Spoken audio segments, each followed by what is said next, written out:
Yo, hey, welcome back. Whew, it's been a long time. Yeah, surely we aren't that obvious, are we? We put up with the act for a perfect couple for years, although it haven't been an act. Marianne is just more keen than the average person, of course. Is necessity for her to her career, and she's been working so closely with us. Yes, that's it. Suppose it is. What would you tell me? Then, I tell you it's none of my business. I tell you that I don't want to meddle. But, if the troubled husband with the neglectful wife asked me for my honest opinion, I'd say that he shouldn't base his happiness and his self-worth on someone else. Someone who won't even give him the time of the day. Maybe he should try being independent for a while. See what it's like when he isn't trying to please someone else and doing things for himself. Everyone's supposed to be their own man or woman, right? A bit of breathing room never hurt anyone. That's just my 2 pence worth, of course. So you're saying they should divorce? Nothing as drastic as that. If they're afraid that it might lead to just that, then maybe that is what's meant to happen in the first place. We shouldn't let our fear control our lives. But it's just a short hiatus is all. Or, couples therapy? Look, I'm really not the best person to ask about relationships, so grain of salt and all that. She trails off, having her set piece, and leaves nothing but the smell of coffee and Earl Grey between us. There's a calm despite the nature of what has been discussed.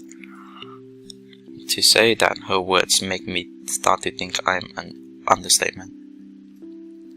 To say I'm not considering her advice is a lie. And to say this might be just the calm before the storm is a possibility. Others have had shorter marriages, yes, but plenty have celebrated long and happy ones as well. My own parents celebrated their choral anniversary before they passed away. But 7 years? 7 years isn't a whole lot in the grand scheme of things. It isn't a whole lot of time to see why and where our relationship can bring us. And at the same time, 7 years, well, it hasn't been entirely made up of unhappy years either. It won't last forever, it's not supposed to anyway. I just dread the thought that it might last for a very long time. I dread the thought that these small spats, these little disagreements will turn into an all-out resentment. An idea that we will grow to hate each other with every fiber of our being scares me. I can't even pinpoint the exact moment when our blissful union turned sour. When did he start to seek other women lacking ulterior motives? When did we start to cooperate only to suit our materialistic greed and attention-seeking ways?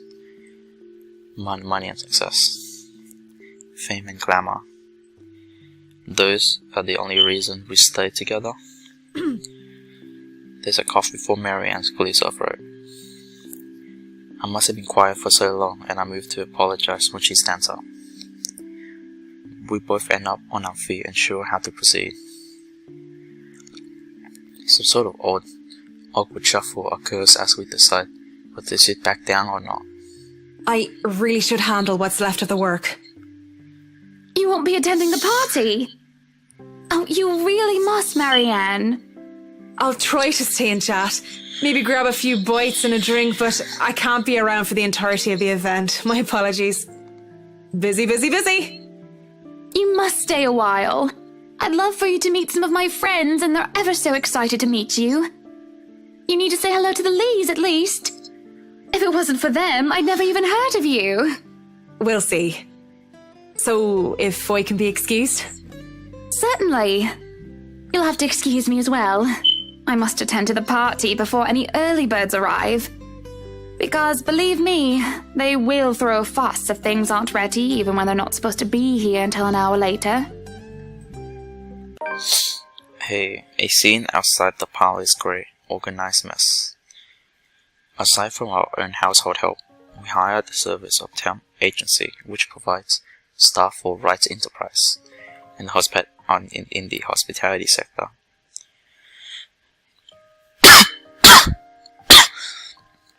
Even our very skilled staff cannot undertake a party of this size on their own.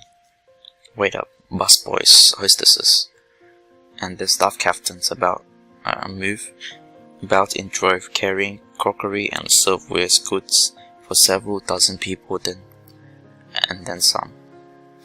Chefs and bartenders tail after Johans, looking scared, like the scared little children as he escorts them through the kitchen into the wine cellar. To peruse the stock, they select what can be served at the party and what can be used for cooking. Schnell! We have a lot to do, and I believe we did not hire snails. Snails are for the dishes. Okay. A strings of quartet, I don't know. Readies up to play for the evening, tuning their instruments as soon as they fill the air with idle chatter. Floral decor with 1,000 field vases, wreath, and baskets, while petals are scattered along the driveway up front. Oh, that looks so nice, what the hell? And an ice sculpture of reindeers brought in carefully by a pair. It's followed by a simple cake, just 5-tier white chiffon one with a white chocolate mousse, fresh berries, and a dusting of edible gold leaf. But despite the fact I told Marianne now how I would attend to all this, I found myself unable to focus or care for any of this. I still have our discussion running in my mind, and looking at all of this, I see Luke everywhere. They are all grand things that Luke wanted to have for the party. I had a small, elegant, simple gathering with only a few invited, namely people who I actually trust to enter my home. I did not want bloody politicians or paparazzi in here, no matter how used I am to catering them. At least be here for your party. Damn it, Luke. The entire thing screamed Luke right. And I can't help but add another question to my growing list of queries. When did I lose myself? It's always about him nowadays, isn't it? What about Hannah, right? What about Hannah? Evans? Fuck, not Evans. Evans. I used to be my own woman, who made her own name, her own career, and her own decision. Surely I was the social butterfly that I still am today. But it wasn't all empty, shallow, and gossip, sitting pretty. I used to lord for my knowledge and talent. Finance manager wasn't just handed to me just because my father owned the company. I had insisted that I start at the bottom so I could work my way to the top and prove myself. And I did. I worked numbers, managed budgets, money and accounts, analyzing the competition and market trends. Oh shit, fuck. What else is that? Well, I generally had a huge slew for responsibility. Admittedly, I was already quite the attention seeker even back then, having dedicated most of my youth craving for my parents' approval. Feeling that I turned to others, I looked for praise from anyone who would give it, however fleeting it was. And Luke, oh Luke, the way he looked at me, the way he watched me and took genuine interest. He had me disgustingly obsessed since day one, hasn't he? He saw me for me, Hannah Evans, with both my faults and my achievements. The man didn't treat me like some damsel in distress, but some prize to be won. I remember the night before we were married, we talked about everything and anything. From big things like businesses, society and philosophy, to little things such as what we had for breakfast or whether we like cats or dogs more. We both prefer dogs. Nowadays, I'm just Luke Wright's wife. It's mostly my fault, isn't it? They told me that my husband preferred wives who are docile and subordinate. A woman who will always be there for him, yet would never outshine him in all aspects except for beauty. A wife needs to be at home, attend his needs, have children, and take care of them in his absence. They said I have no business working anymore after I married. I blame society, but I listened. Before I could go further into this intro perspective of self-loathing, someone calls for my attention. The guests have arrived, madam. And Luke? Running a bit late, I'm afraid. Late for his own party. That man, I swear. He's probably looking to make a dramatic entrance, knowing him. Open the doors, then. We mustn't tarry. The cars lined up in the driveway, peppering the front of the mansion with vehicles of every kind. Grand tours, supercars, even the odd high-end muscle or two convertibles, grand saloons, and other luxury cars can be seen, being parked by the valets. A handful of cabs drives off, possibly those who thought it was too troublesome to bring their own cars. There are at least 2 different media events as well. They're all here to see what considered to be the biggest event of the year for Luxbourne. So far. Who knows what we'll plan for the winter holidays? Welcome, welcome everyone. Please, make yourselves at home. Some the guests idle, enjoying the warmth, if not strange sunshine we are experiencing before gloomy skies inevitably return. They greet acquaintances and friends with warm smiles, others less so. But where I stand, I can see the hierarchy of power. The ties that binds these individuals here, whether through convenience or necessity. However, there are also few who are not here to further cement their current place in high society. Such that young man with his oriental air, ignorant of the looks he receives from women and men alike. Be careful with Shirley, alright? Oh shit, what the hell, what are they doing here? Oh, that raised hair woman talking on her phone while she looks unsure why she's here exactly. Yes, I'm at the party already, Mom. Yes, I'll say hi to her if I can. I see Zachary, the photographer, as well. He talks to a few of the other media crew with an air of familiarity. I was just here a few days ago, yeah. And the inside is huge, but the staff are pretty helpful if you get lost. I invited Father Norman too. It's the least I can do after being blessed and mention on my request, aside by a small donation to the church, of course. But the poor man has taken an ill and went through the nervous breakdown of some sort the other day. And then they're the people like the chief inspector.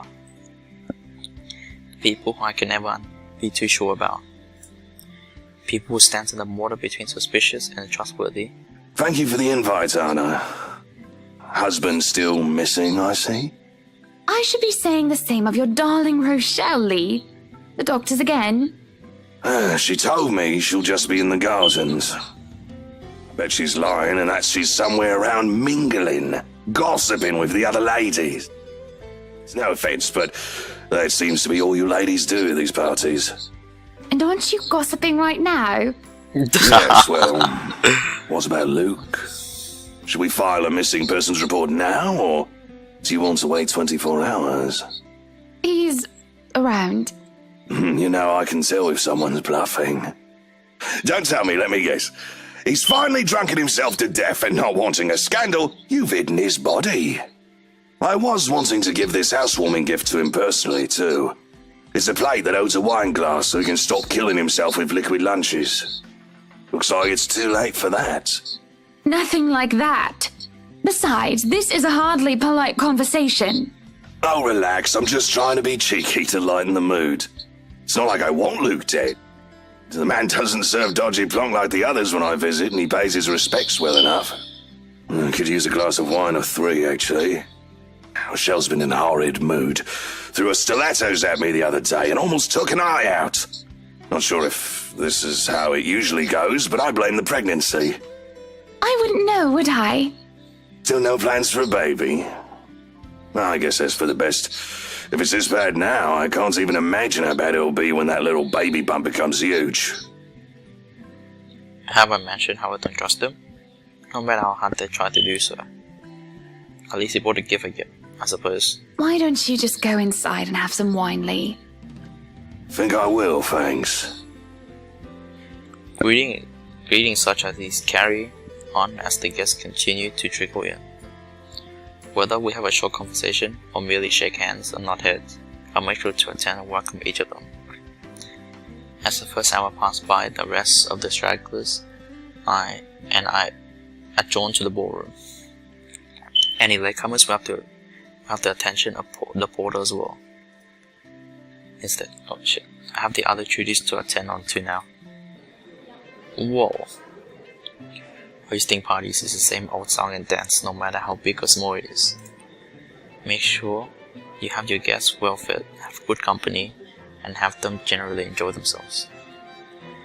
So when my opening remarks are done, when the bands start to play and the guests started eating, I found myself wandering around aimlessly unless I'm pulled aside. For a while, I stayed with the small group and entertained them before excusing myself. And when they're not anymore watching me, I end up watching them.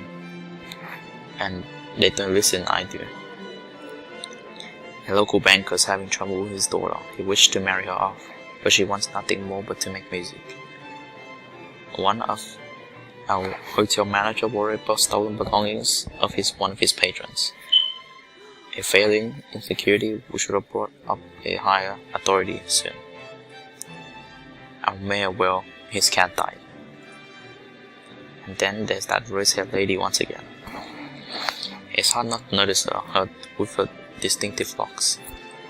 She also lacked the grace that the ladies have, though she does not make herself any less beautiful. Her stance and the air she exudes instead are strong. They make her stand out despite her casual attire. Many men have already given her attention, though invitation to dance have been turned down. I approach intrigued, although it is no longer mystery what occupies her attention. With the glance she keeps sending towards the boy with oriental hair. She remains unaware though, even as I stand beside her, pretending I am there for a drink. You would catch his eye a lot better if you wore nicer clothes, don't you think? Didn't realize the housewarming was going to be this fancy. I would have gone with a nice dress if I knew. Oh, you're fine, dearie. It's only really the parvenus, those who climb, that come to these parties all dolled up. Quite the black-haired beauty, isn't he?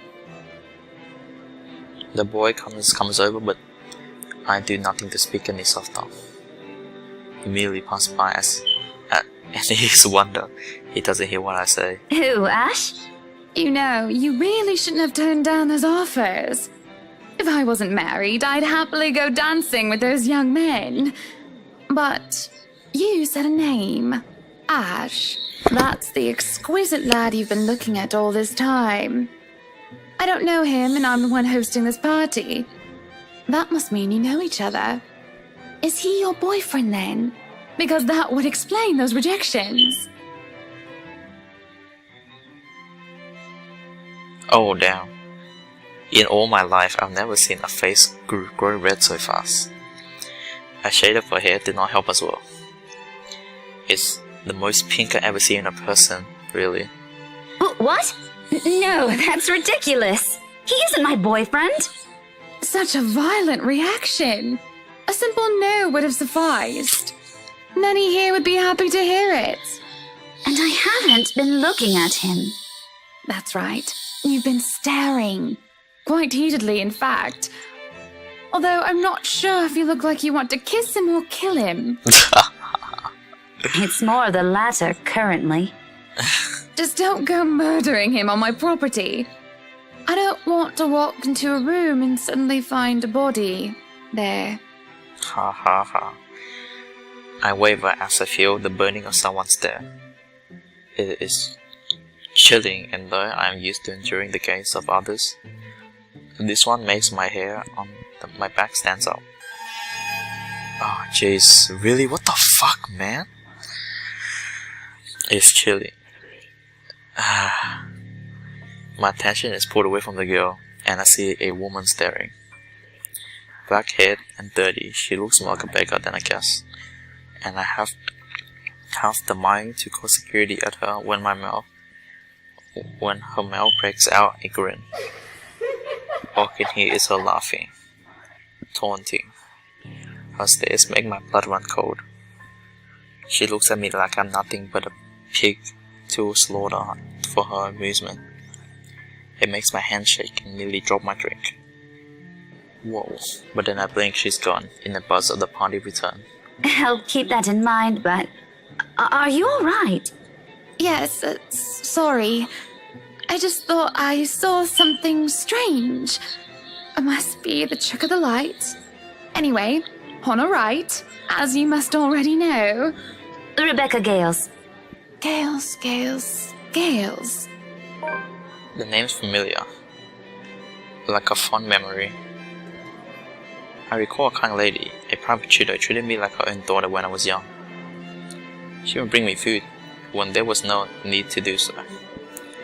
Usually stovies, which I honestly hasn't been too keen about, though I ate them nonetheless because she bought them for me. Oh, the professor! And your little Becky! My parents couldn't make it since they're in Scotland right now. And Mom says hi, by the way. But yeah, that's me. Little Becky. We met once before. Yes, oh, I remember you! You were the cutest little thing with glasses! And when we met, you were having boy troubles with this lad called something with an A. What was it again? Aaron, Alan, Adele, Albert, Alexander, Andrew? The more I list off the names, the more red and quiet Becky gets. She starts to look a bit miserable as her body language showed discomfort and stiffness. Perhaps I triggered a horrid childhood memory. Suddenly, I haven't been made where she visited her mother. I don't quite remember it all. Ashton! Ash! That man is that boy! The same one. Oh, goodness me, after all these years! I can see why, though. He's quite dashing. You don't really need to announce it to everyone with an earshot, you know? Keep it down. I'm so sorry, but it really is cute. Oh, romance. And a tad bit sad. This is a nice party, Miss Wright. Please, Anna's fine. We're friends of a sort, aren't we? We must be friends, seeing as I know about your little infatuation, Becky. Don't you worry, dearie. You'll have your happy ending yet. I'm not too concerned about that, am I? That's not what I'm looking for. Oh? And what makes you think that? Doesn't everybody want their happy ending? The idea of happy endings sounds like they're just for fairy tales. And they are, sorta. I don't think you can just sit around, trapped in some tower and hope for the best. If you love them, you have to fight for it, right? You're not just going to sit there and hope that everything will just fix itself on its own. Like everything, you have to work at it. But what do I know? There's a grimace, although she starts to relax around my presence. How long has it been since we met as children? Certainly a long time. She was tiny back then, if I recall correctly. I'm sure the daughter of the two greatest professors I've ever known is smart enough to know what she's talking about. But have you told him how you feel? And it's been what? 20 years? 20 years? Damn. 17, actually. Okay. But no, not yet. He can be a bit dense. I was hoping that maybe he'd notice on his own and... Well, that won't do. What if you two become husband and wife? He's not to be dense when he's sworn himself to another person.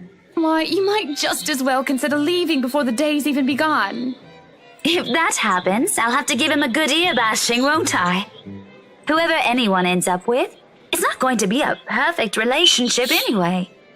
There's going to be things you'll love and things you'll hate about the other person. We're just humans. It's funny. Here I am, trying to give you advice when you did the very same thing back then. I remember you giving me a makeover when we were still kids, and you were the first I told anyone about my... crush. I do remember how now that she mentions it, don't give her a yellow summer dress or a pink blouse and a petticoat. She must keep some of what I said in mind. It's ridiculous remembering all that years later, talking about homeboys and they go crazy for pretty girls, and as if some gospel every woman should adhere to. It was so easy to say such a thing then, with me not knowing any better. Though looking at her now, she must have kept some of what I said in mind. Perhaps I did say something good at the time, enough for her to take it to heart.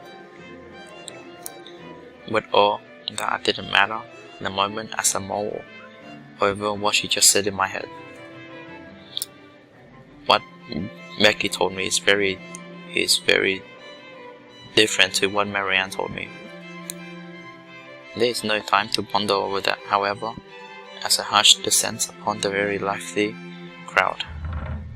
The music of strings and chalice slows into a crying halt as the door from the foyer opens. The last of the latecomers should have arrived a moment ago, and anyone else is labeled simply too embarrassed to show their face. There's gonna be one person, rather one man. There's only one man who's audacious enough to arrive at his own party so late. Good evening, ladies and gents. Enjoying the party? I hope I'm not too late in welcoming you all to the right mansion. Unlike who I was raised in the spotlight and simply grew to use his presence, he sought out every chance he could, even when there was no spotlight that shone. And I'll never put it against him when he smiles like that. He did so brilliantly under the scrutiny when he channels his bowmanship, his showmanship. You can tell by the way people's eyes light up as he speaks. However, how they listen enraptured, even if he's doing it where all he's doing is a simple greeting. A little wave of his hand here, a little smile there, and a bit of swagger. I always tell him that if he is not always to be a businessman, he'll do well as an entertainer. I love this side of him, especially when he looks at me, and he beckons me over to humbly share his place. Not a single second is wasted as I excuse myself from Becky's side and make my way to Luke. Welcome one and all to our humble abode. Tonight, if you have yet to find yourself in your roles, you are our ladies and lords of the court of your king and queen, if you would excuse my presumptuousness. So, enjoy the feast that has been laid out for your senses as we only allowed the best to be served. Enjoy the rest of your night, everyone! There's a round of applause, cheers, and even some hoots. Guests approach us left and right to shake Luke's hand and greet him personally, praise on their lips. It is because of this that I did not see her. I did not see her until she is dangerously close, with fury in her eyes, and she already spitting venom. Oh God, not again. Who's this? Zohan's restrains her, taking care of not necessarily harm the pregnant woman. Oh, it's the guy's wife, Rachel or whatever. But that's not little to deter her rage, and the man has no choice but to let her go, lest an unborn child is hurt. Although it might be not too late for that, I see an empty glass behind her hand. How much has she embedded in? Are you feeling ill, Rochelle? Perhaps you need to sit down and... No! Shut it, you munter! I ain't talking to you! I'm talking to this scumbag over here! You bloody bastard standing there with your smarmy smile! She interrupts me, jabbing her finger in my direction before she rounds onto Luke. Even as whispers and murmurs break out among the guests, all can focus is on the heat of the moment. Always intoxicated, judging by the smell of alcohol on her breath. I'm not ticked off about this little display of her. At least not yet. Well, I am absolutely pissed off by the fact she endangered her own baby by drinking. There is a considerable amount of restraint and grace that I must exercise while I wait for her tantrum to subside. I keep patient if tight smile on my face. Luke's expression on the hand is indecipherable. Watch your tongue! You're on thin ice, Rochelle. Where's your husband? Who even invited you? I did. And I told you with great emphasis not to. Now we have a drunk, hormonal, pregnant woman causing a stir. What is even going on? I was just about to ask the very same thing. The exact same thing. I don't know. But Rochelle, do calm down before you hurt yourself. I can't understand a word you're saying. Where is that husband of yours? Lee! Collect your wife right now! Don't you fucking talk like I'm not here and you're not responsible, you ass! You told me that I should wait for you in the gardens! Excuse me? What is this nonsense you're going on about? Crazy talk. That's all it is. Just completely and utterly mad. Has anyone seen the Chief Inspector? I am pregnant with your little bastard. You promised me you'll take responsibility. No way. No way. God damn it, Luke. I finally got you to talk to me after months of silence, and you do this to me. Oh, exposed. What? What do you mean you're pregnant with? Luke, is this true? Lies and slander, woman! Boy. Security! Johans, take her out of here before she makes an even bigger fool of herself! No, you do not do this to me. I was so ready to leave my stupid oaf of a husband. I told you to leave that damn wife of yours. Look at her. Does she look like she wants a baby? Does she look like she could take care of a baby? Oh, damn. It's now that Hans returns with security along with concerned-looking Officer Lee.